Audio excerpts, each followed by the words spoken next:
Cita-cita yang paling besar dari Nabi Muhammad itu ingin menjadikan Islam sebagai rahmatan lil alamin. Itu cita-cita yang paling besar.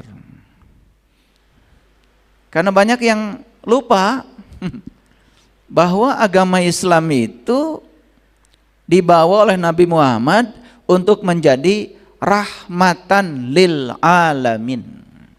Itu sudah melanggar cita-cita Nabi Muhammad sendiri. Karena ada 4 nilai universal, ya. Ada 4 nilai universal yang dimiliki oleh semua agama.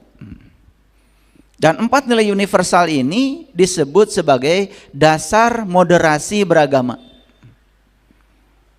Nilai universal yang pertama ada.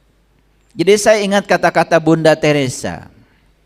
Beliau mengatakan, kalau kamu ingin berkontribusi mendamaikan dunia, sederhana. Pulang ke rumah dan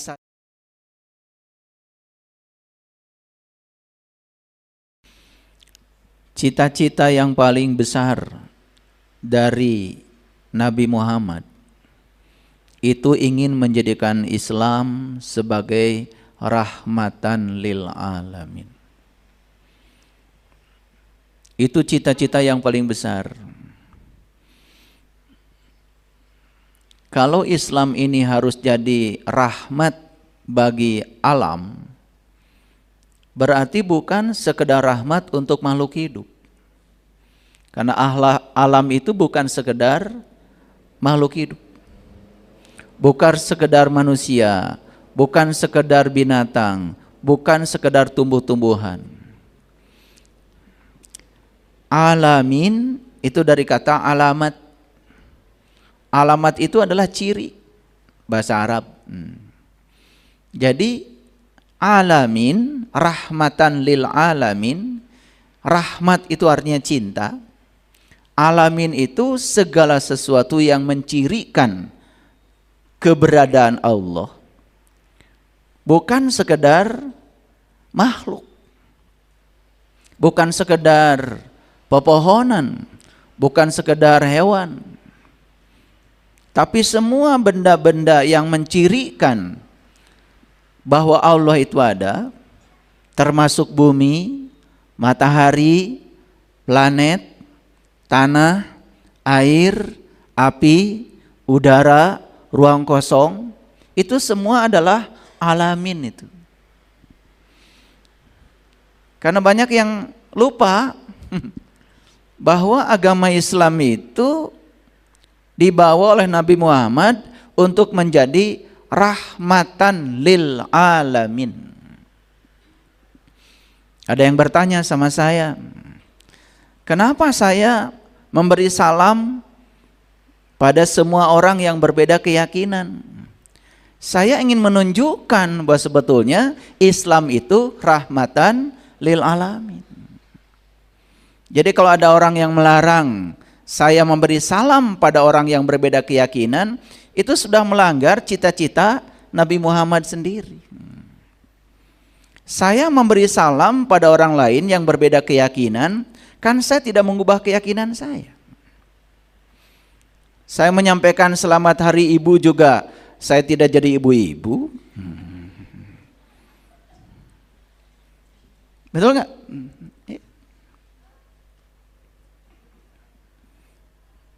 Justru ketika kita bisa menumbuhkan rahmat, rahmat itu artinya adalah cinta, cinta kasih. Karena ada 4 nilai universal, ya, ada 4 nilai universal yang dimiliki oleh semua agama.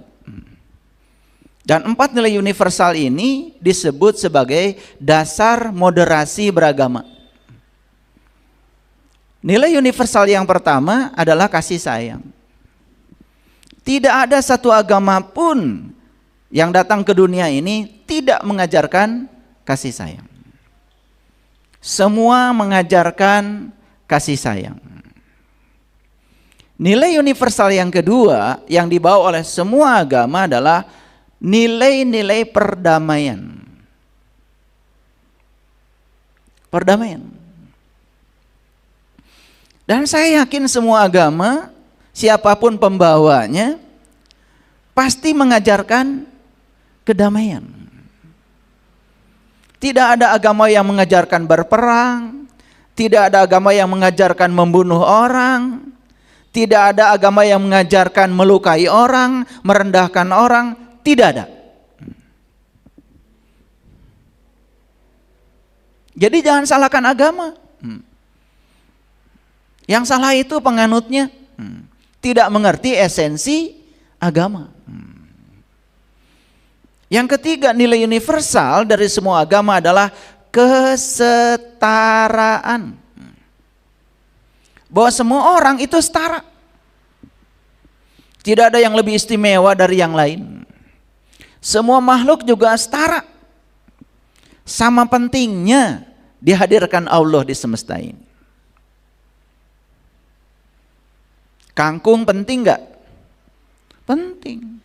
Genyer, salada, timun, mereka tuh penting semuanya. Kan tidak ada yang dihadirkan di semesta tidak penting. Kita lupa bahwa kita mengatakan diri kita lebih mulia daripada makhluk yang lain, sehingga kita dengan sewenang-wenang ya memperlakukan makhluk yang lain di luar diri kita semaunya kita, sehingga tidak ada penghormatan pada makhluk yang lain. Itu kan masalah kita sendiri.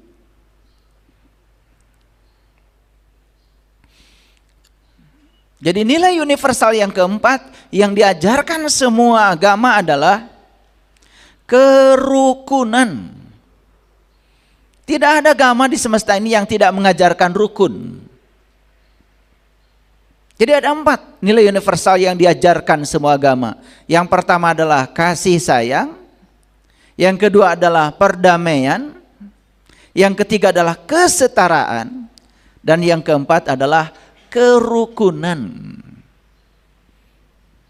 Allah sendiri yang mengatakan, ya, inna akramakum indallahi atqakum. Memang ada keistimewaan dari Allah. Manusia yang paling mulia bagi Allah adalah mereka yang bertakwa. Nah, itulah harus dimengerti takwa itu apa. Takwa itu hurufnya aja ada 4. Yang pertama tawadu. Tawadu itu rendah hati, gak sombong, tidak merasa dirinya lebih dari yang lain. Tawadu itu mengajarkan kesetaraan. Yang kedua qop itu qanaah. Qanaah itu artinya ya bisa menerima segala dualitas dalam kehidupan ini apa adanya. Kan kita diajarkan setiap habis sholat mengucapkan salam. Coba sadari coba. Selesai kita sholat, kita mengucapkan salam ke kanan.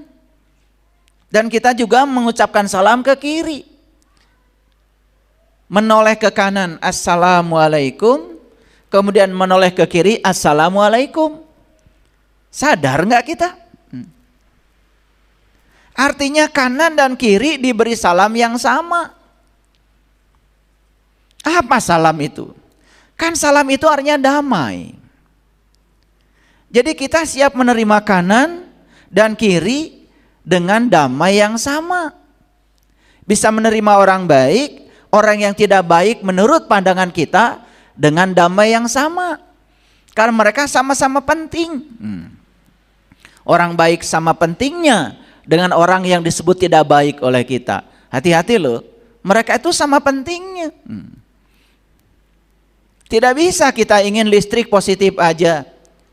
Karena kalau listrik positif saja, tidak ada negatifnya, gak nyala lampu. Kita harus bisa menerima positif dan negatif apa adanya. Itu namanya qanaah. Dan kalau orang sudah qanaah, bisa menerima semua orang apa adanya, kan orang juga akan nyaman bersama kita. Coba. Yang ketiga, wau, takwa, ada waunya situ. Wau itu dari kata waro. Waro itu artinya apa? Waro itu memiliki rasa malu oleh diri sendiri, rasa malu oleh sesama, lebih jauh lagi punya rasa malu sama Allah. Di dalamnya ada kata kunci dalam rasa malu itu yang disebut dengan syukur. Dan yang terakhir alif. Alif itu artinya ikhlas. Saya yakin ya, apapun agama orang, siapapun mereka, kalau dia itu tawadu, waro, qanaah, dan ikhlas, pasti akan mencerminkan aura positif itu. Akan mencerminkan energi dengan vibrasi dan frekuensi yang tinggi. Dan pasti akan menyenangkan. Ya. Oleh karena itu kita bersyukur hari ini kita masih diberi kesempatan untuk belajar. Belajar meningkatkan kualitas hidup kita supaya kita jadi sumber kebahagiaan bagi siapapun. Setidak-tidaknya mulai sekarang coba tekadkan, saya harus menjadi sumber kebahagiaan bagi diri saya, bagi keluarga saya, itu aja dulu. Karena saya yakin kalau semua keluarga di semesta ini sudah bahagia, dalam sekejap bumi ini jadi tempat yang membahagiakan. Jadi saya ingat kata-kata Bunda Teresa. Beliau mengatakan, kalau kamu ingin berkontribusi mendamaikan dunia, sederhana. Pulang ke rumah dan sayangi keluargamu. Itu kata-kata yang sangat tinggi nilainya. Sederhana. Karena memang orang-orang yang sudah mencapai pencerahan, yang sudah mencapai kesadaran, kata-katanya itu enggak muluk-muluk. Sederhana tapi paten. Kalau kamu ingin berkontribusi mendamaikan dunia, tidak usah bikin ormas, tidak bikin organisasi, tidak usah bikin pondok pesantren, nggak usah bikin sekolah, pulang ke rumah, sayangi keluargamu. Keren nggak? Karena kalau keluarganya sudah bahagia, dalam sekejap alam semesta menjadi tempat yang membahagiakan. Mari kita bersyukur hari ini kita masih bisa diberi kesempatan untuk belajar. Kita puji Allah atas anugerahnya bersama-sama membaca hamdalah. Alhamdulillahirabbil alamin. Mari kita hadirkan dia. Kita rasakan, kita sadari kehadirannya dalam diri kita. Dia tidak pernah meninggalkan kita. Kita mohon juga ridhonya, kita mohon berkahnya. Semoga ilmu yang akan dialirkan semesta hari ini kepada kita, baik yang hadir di sini maupun yang live, ya, sedang online di rumahnya masing-masing, mendapatkan berkah dari kajian kita hari ini. Mari kita sapa asma Allah dengan kelembutan dan cinta seraya membaca basmalah. Bismillahirrahmanirrahim. Judul kajian kita hari ini adalah penghalang jalan adalah jalan. Nah, judul ini agak berat ya. Berat prakteknya maksudnya. Kalau mendengarkannya sih ringan-ringan saja. Karena selama ini semua yang disebut dengan penghalang jalan oleh kita, oleh yang kesadarannya rendah, itu kan dianggap sebagai penghambat. Padahal semua penghalang jalan itu adalah jalan. Semua yang menghalangi tindakan kita itu adalah tindakan. Kalau nggak percaya, ada jalan raya kena longsor. Karena orang tidak bisa lewat lagi, gara-gara ada longsor, kan banyak yang datang itu. Ada yang ngeruk jalan, betul nggak? Ada yang memotong pohon-pohon yang tumbang. Ternyata penghalang tindakan itu adalah tindakan. Jadi penghalang jalan juga berarti jalan. Oke, supaya lebih jelas, saya akan coba memberikan contoh yang sederhana. Kalau kita membaca kitab suci, ya, kita dengarkan ada Nabi Musa. Nabi Musa bersama Bani Israel. Bani Israel, jangan disempitkan, ya. Karena bahasa Quran itu bahasa yang universal. Quran itu bukan hanya untuk satu kelompok manusia tertentu. Quran itu ya untuk seluruh alam. Makanya di Quran surat Al-Fatihah kita diajarkan Alhamdulillahi Rabbil Alamin. Luas sekali ya. Jadi Bani Israel itu, Bani itu orang, Isra itu berjalan, Eli itu Tuhan. Jadi Bani Israel itu orang yang berjalan menuju Tuhan.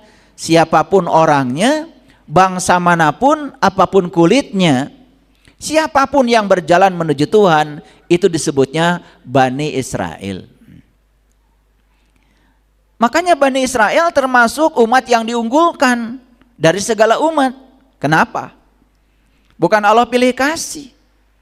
Masuk akal sekali kan? Siapapun yang berjalan menuju Tuhan, dan siapapun yang hidupnya bersama Tuhan, yang hidupnya atas nama Tuhan, yang hidupnya untuk Tuhan, ya pasti akan unggul dibandingkan yang lain. Masuk akal kan? Nah, Bani Israel ini paling banyak ceritanya di Quran. Dan gurunya Bani Israel, ya, seorang tokoh yang banyak disebut, namanya Musa. Tetapi ada tokoh antagonisnya itu, ya, yaitu namanya Fir'aun. Orang yang berkesadaran rendah melihat Fir'aun itu seakan-akan sebagai musuhnya Nabi Musa. Padahal Nabi Musa sendiri tidak melihat Fir'aun sebagai musuh. Justru Fir'aun itu dihadirkan semesta sebagai mitra. Jadi Fir'aun ini penghalang jalan, tapi sekaligus juga jalan bagi Musa untuk meningkatkan kedewasaan dirinya. Nabi Muhammad terkenal kan dalam sejarah dimusuhi kafir Quraisy. Dakwahnya selalu dihalang-halangi. Perjuangan beliau menegakkan kebenaran selalu dirintangi oleh kafir Quraisy di zamannya. Hati-hati ya. Nah, kita ini para pengikutnya mungkin ada yang belum sadar. Dikiranya kafir Quraisy itu dihadirkan semesta untuk menjadi penghalang jalannya Nabi. Tidak. Itu adalah mitra, sparring partnernya Nabi Muhammad. Dan Muhammad menjadi orang yang kita kenal dengan kepribadian yang luar biasa. Jangan-jangan kafir Quraisy berjasa. Betul gak? Membentuk beliau sehingga memiliki kepribadian seperti yang sekarang ini yang kita kenal. Beliau terkenal dengan keberaniannya. Beliau terkenal dengan kepribadiannya yang akhlakul karimah. Bahkan disebut beliau ini akhlaknya itu sudah akhlaknya Allah. Disebut juga tahaluk bi akhlakillah. Cerminan dari akhlaknya Allah itu.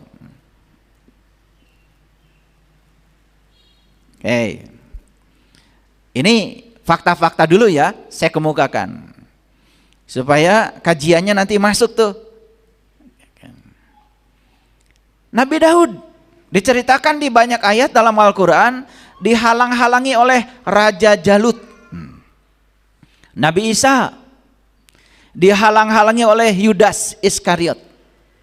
Nabi Ibrahim Partnerannya itu namanya Raja Namrud. Nabi Nuh dihalang-halangi oleh bahkan putranya sendiri katanya, yaitu Kan'an. Kalau saya membaca teks Quran, sebenarnya Kan'an itu bukan putra secara darah sebetulnya. Tapi Kan'an ini adalah muridnya, pengikutnya, ya, yang kemudian keluar dari kapalnya Nuh, ya, tidak mau mengikuti apa kata Nabi Nuh. Dan itu sudah biasa ya. Di setiap perguruan spiritual, di setiap komunitas, ya memang harus ada yang antagonisnya. Ya, itu bagus itu, ya. Bagus sekali ya. Nanti akan saya tunjukkan bagusnya. Akan saya tunjukkan bagusnya. Ini adalah fakta-fakta ya, fakta-fakta dari sejarah. Sekarang kita coba masuk dalam kehidupan kita. Siapa di ruangan ini yang tidak punya kesulitan dalam hidupnya? Saya tidak akan nanya satu-satu ya. Dari wajahnya juga udah kelihatan. Betul nggak? Oke. Pasti punya kan? Pasti punya tantangan tersendiri dalam kehidupannya. Saya yakin itu. Nah sekarang semua kesulitan dan tantangan hidup ini kan terserah kita.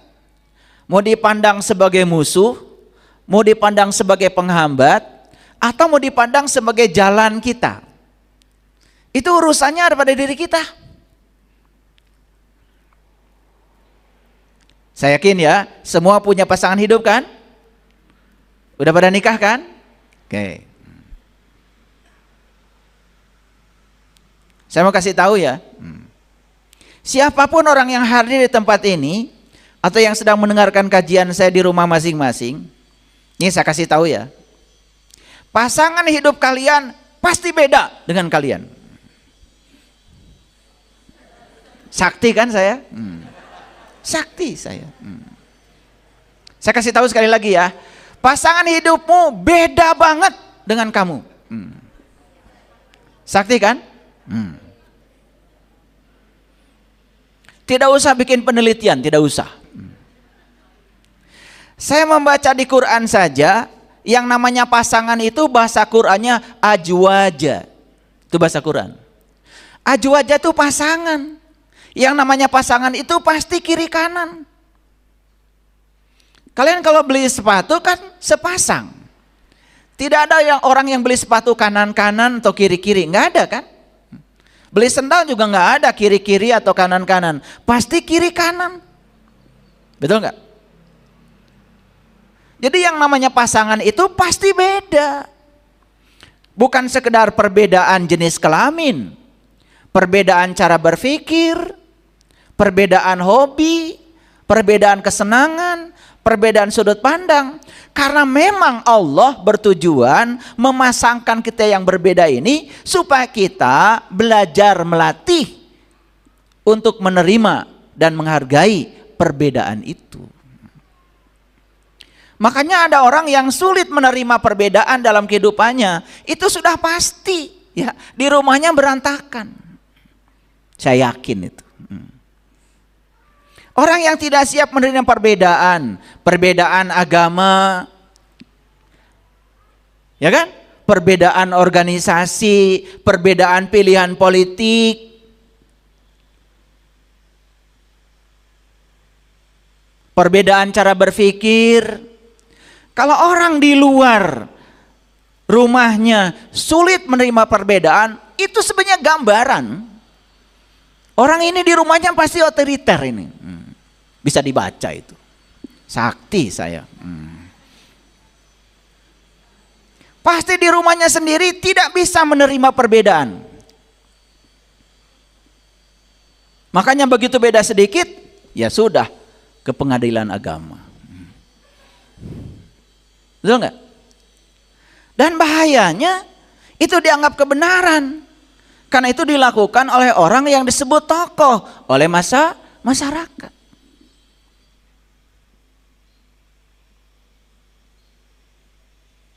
Yang kayak kalian mah nggak masalah. Paling cuma rusak keluarganya aja. Betul nggak? Tapi yang namanya tokoh ngasih contoh yang salah, kan rusak semua. Dan dianggap itu sebagai fatwa itu. Terasa ya, pasangan hidup berbeda? Berbeda ya, berbeda. Dulu aja waktu sedang pacaran kelihatan sama. Karena dua-duanya sedang menunjukkan diri palsunya. Kan kerasanya 2 minggu setelah itu kan, betul nggak? Pengalaman saya juga punya pengalaman yang sama, ya. Pasti ada kekagetan, gitu. Lu kok beda banget? Tapi keburu punya ilmu. Ternyata Allah itu menyatukan kita dalam satu kasur yang sama, supaya kita ini bisa menjadikan rumah tangga sebagai rumah untuk naik tangga. Naik kedewasaannya, naik kesabarannya, naik kebijaksanaannya, kan itu. Makanya tidak mungkin kalian dipasangkan dengan yang sama. Gak ada dalam rumah tangga dua-duanya cerewet, gak ada. Pasti salah satu cerewet. Ayo buktikan omongan saya. Ya? Gak ada. Hebat ya?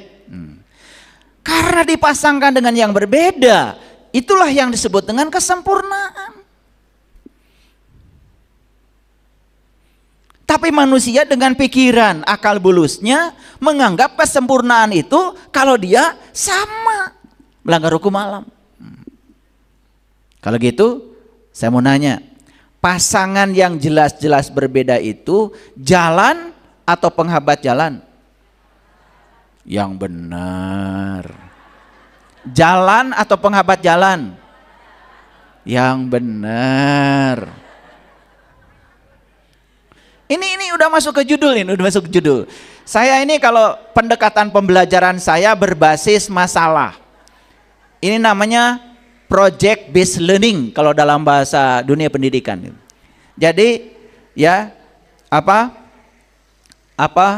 problem based learning maksud saya. Jadi pembelajaran berbasis problem. Nah, kita pecahkan problem ini.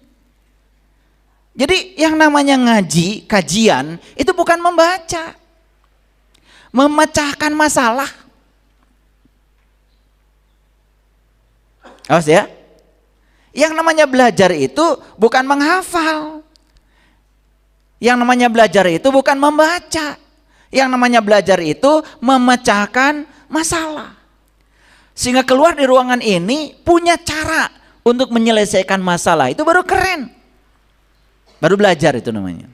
Disebutnya juga kajian. Ya. Ada nggak yang punya rekan kerja yang menjengkelkan? Ada?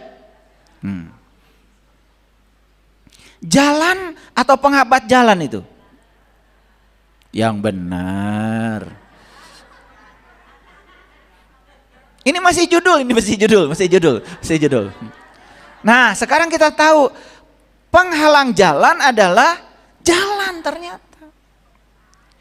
Kita sekarang kaget setelah kajian ini. Ternyata semua orang yang dihadirkan semesta kepada saya, disukai tidak disukai, semua adalah jalan.